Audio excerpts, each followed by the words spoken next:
Michael Dwyer, in his book Ways of War and Peace, 1997, brings out Immanuel Kant's ideas on how to bring about peace in the world.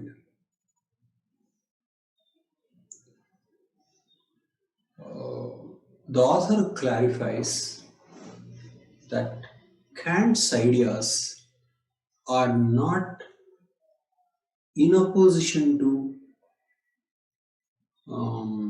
realist ideas. Kant ideas are not in opposition to realism, but rather in addition to realism.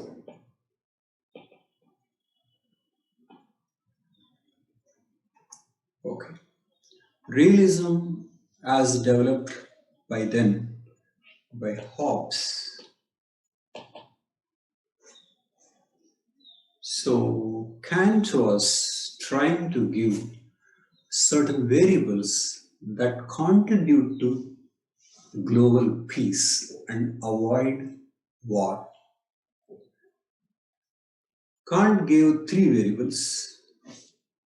They are called Kantian variables.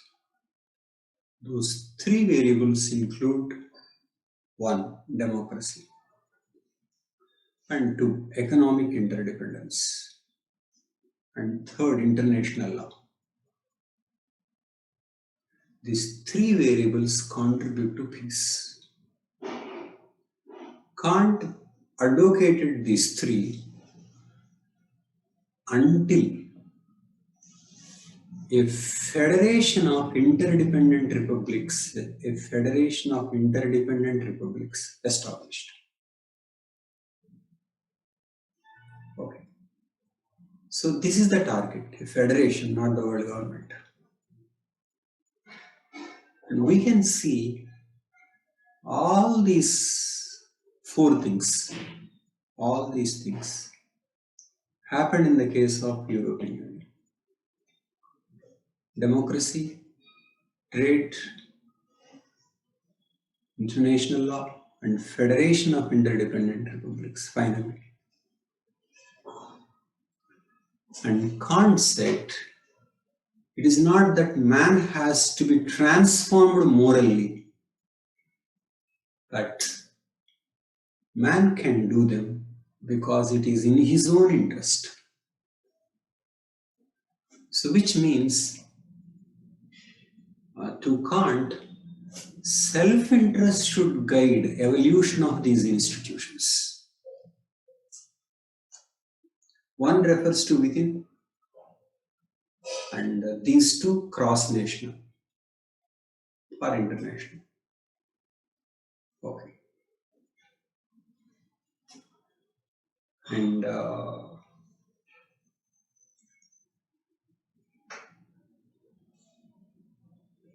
the author who contributed to article in International Relations Theory on Kantian theory on liberalism is Bruce Russett. Bruce Russett. Bruce Russett first gives a general picture and then more empirically validated picture, more detailed picture.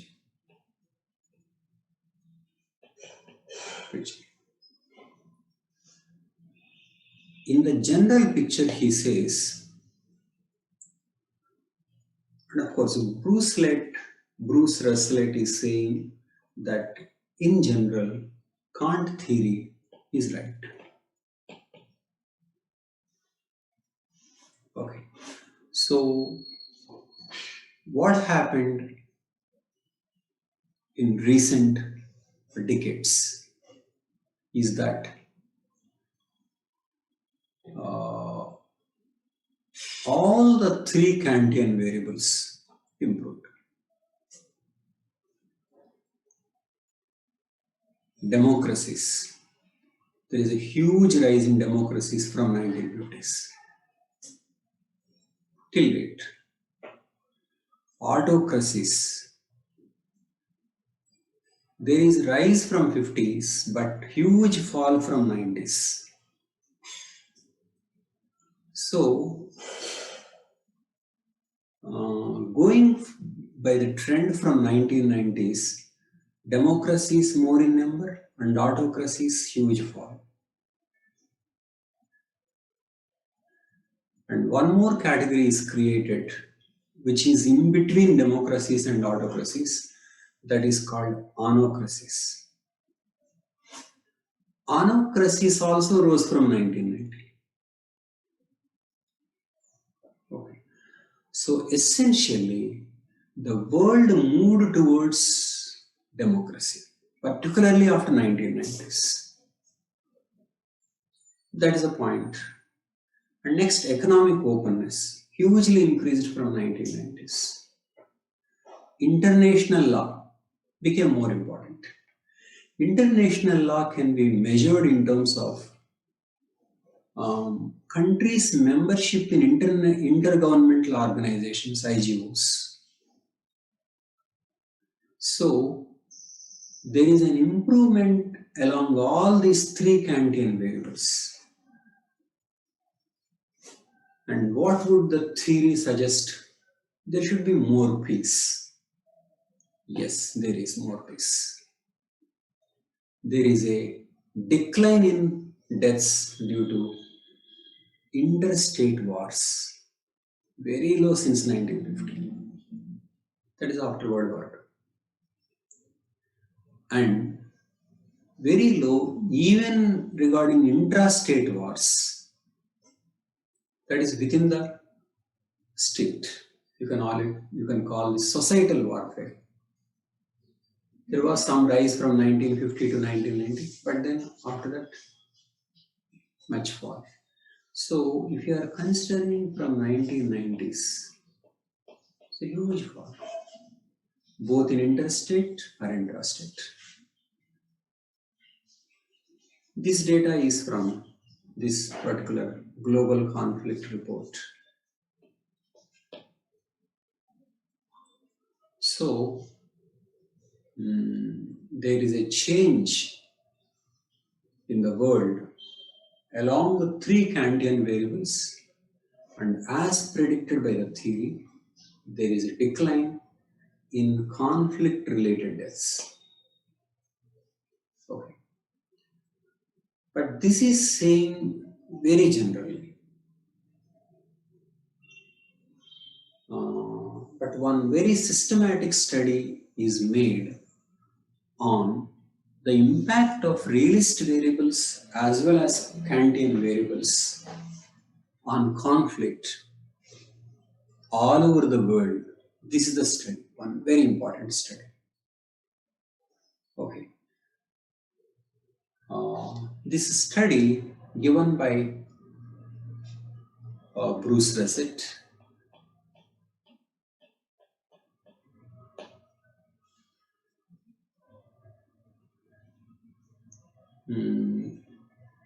It covers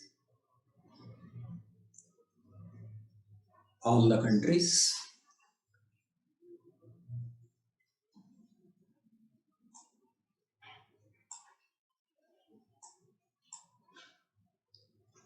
It covers all the countries, that's one.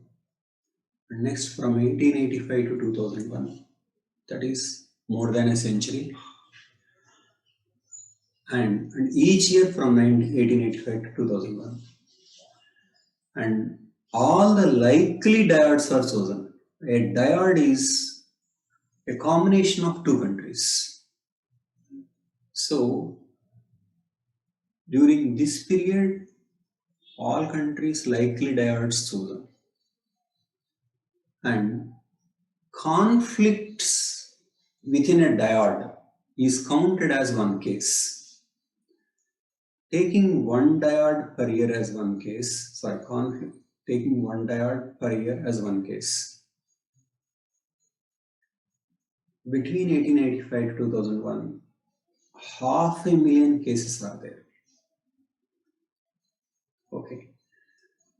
And when is an event considered as a conflict or an event taken as a militarized dispute is when at least one combatant dies. Okay. So, years, countries, likely diodes, and one death. Total number of cases, 500,000. So out of possible 500,000, how many disputes actually took place? And what is the relationship between those disputes and realist variables as well as Kantian variables? Realist variables include power ratio. Power ratio is power of the strong one compared to the power of the weaker one. Power is measured in terms of economy, demography, and military. And whether those countries form an allies. What is the distance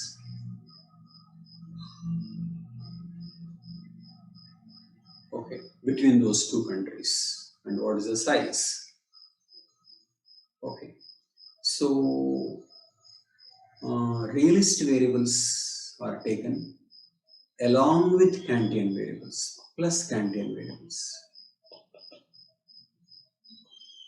This is important because Kant's theory is not in opposition to realist theory, but as a way of complementing the realist variables. So, what kind of correlations are found? That is, under what circumstances likelihood of militarized dispute increases, and under what circumstances it reduces. So, this is the study made. Okay. Let us look at the results. When power ratio is increased to 90% percentile, power ratio is stronger by weaker. Okay. When the power ratio is very high means very strong country versus a weak country. War is unlikely. Between a strong country and a weak country, war is unlikely. So it says 61% less likely. That is minus 61% it says. It means minus 61%. That is 61% less likely if the power ratio is very high. This is about realist variable. But let us see how Kantian variables are like. If both the states are democratic, a Kantian variable, the war is less likely. On the other hand, if the one state is democracy, that is democracy in the 90th percentile, and other is autocracy, which is in 10th percentile, the risk is what? Increased by 197%. So, if one state is autocracy and another state is democracy, in that dyad, conflict is very likely. And it is found that mixed dyads, that is democratic and autocratic, are more likely than autocratic and autocratic, that is autocratic dyads. So, first of all, how is democracy related to war? Because in democracy, there is more deliberation. Deliberation is one thing, and if war is lost, leaders lose power, so they are careful. And then democracies are, in general, have the habit of resolving disputes non-violently. There are institutional mechanisms within democracy to check abuse of power, and there is more transparency in information systems. So people debate whether war is good or bad, or what are the various alternatives to war. So democracies, democracy is a better form from war point of view. But why democracy, autocracy more likely compared to autocracy, autocracy? Probably because democracy and autocracy has a more communication there. Okay. USA and USSR, democracy, autocracy. USA and China, democracy, autocracy. Athens and Sparta, also democracy, autocracy. Okay. So this is what is called democratic peace theory. Democratic peace theory.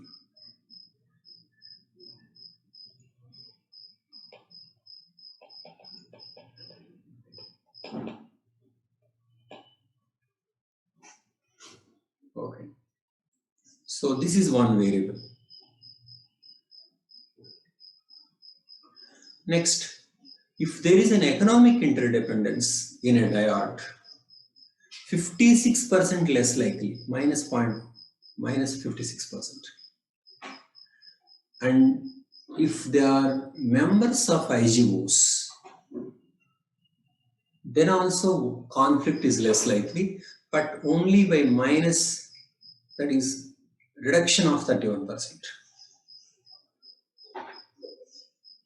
Now, if all the three factors are considered, economic interdependence and democracy and IGO, then the total risk is reduced by 83% with all the three. And same study measures the impact on the dispute on the basis of civilizations, Islamic country versus Christian country. That is civilization. And the study found there is no effect at all. So if you consider realist and Kantian variables, you can explain the dispute. You don't have to take the variable of civilization. So it means that Kantian theory is true, which means promotion of democracy, trade, and international society reduce war. Okay. And the same study gives some more results. This is interesting. It says US, UK, France, these three, plus India and Israel together, account for 80% of all violent conflicts by democracies. So those who think that India is a peace-loving country should consider this fact. India is contributing to more conflicts because India is a power in this region. And for dictatorships, Soviet Union and China are at the high end. Okay. And the study also shows in 80% of mixed dyad fights, democracy versus autocracy, democracies. So democracies contribute to victory, statistically. And it also says 22 internationally recognized states were forcibly occupied or absorbed during the first half of 20th century, and no state has lost sovereignty permanently after the World War II. So some people ask, if you don't defend this border, If you don't defend here, won't they come and occupy entire country? Something like this never happened after World War II. So these things show that the world is improving. The world is improving. So we should only try to make it even better. Okay. Now come to US-China conflict.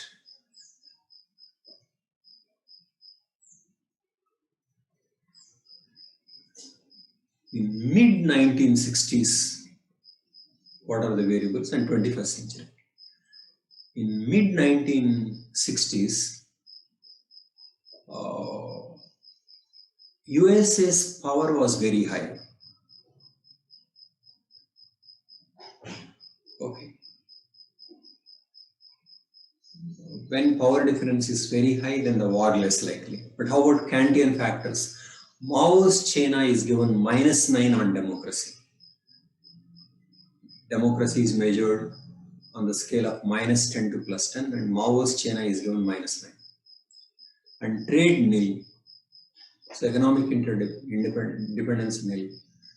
And IGO nil. China was not even a member of UN. This is 60s.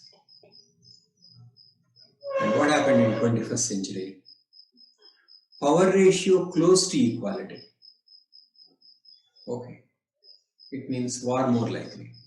But then democracy, minor improvement, -9 to -7, 21st century. So the present China gets -7. Huge improvement in trade and huge improvement in IGO. Okay. So in realist terms, situation worsened. But in Kantian terms, situation improved. And on the whole, more than 50% reduction in the risk compared to 1960s. So it means Kantian variables can upset realist variables and bring peace.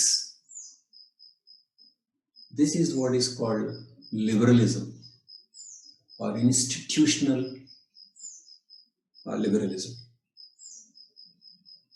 Okay. So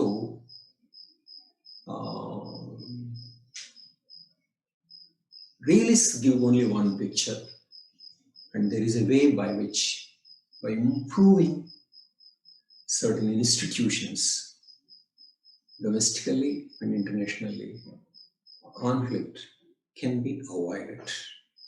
Okay. So what Kant has said long ago holds